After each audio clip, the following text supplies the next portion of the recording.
Hello everyone. So in this video, we will see about the metric and empirical unit.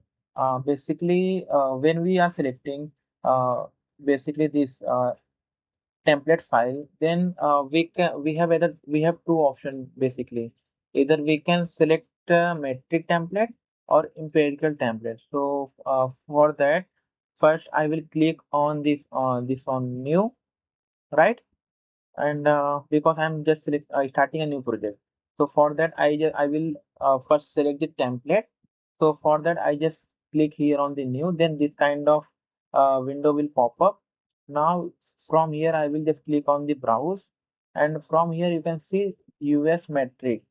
So this basically these templates are in metric format, right? And for the empirical I will just go back from here. See this option. See, yeah, I will just click here. I will just go back here. So here you can see here are total two options, US metric and US empirical, right?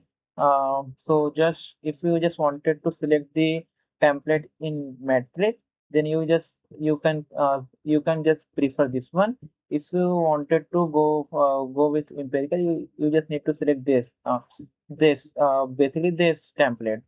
So templates are both in empirical and basically in metric and empirical. Both the templates are number of templates are same, but the measurement system is different, right? So from here you can just select the template, right? So in this way, currently my template in metric format, right? So if you just select here, um, so it is loading. It will take a few minutes. So till that I will explain you what is metric and empirical. So metric templates means metric unit. Like basically metric units, what are the metric units basically? Meters, millimeters.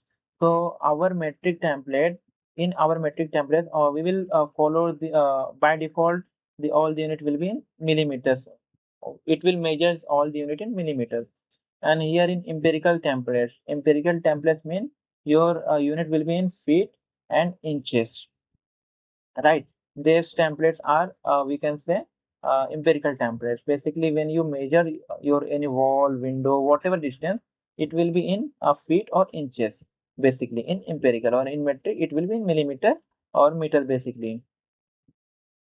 So see, now it is loaded.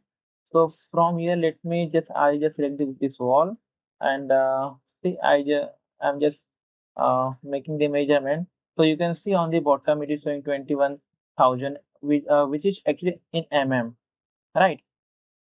5,000, which is in mm. So in this way you can basically just measure your units.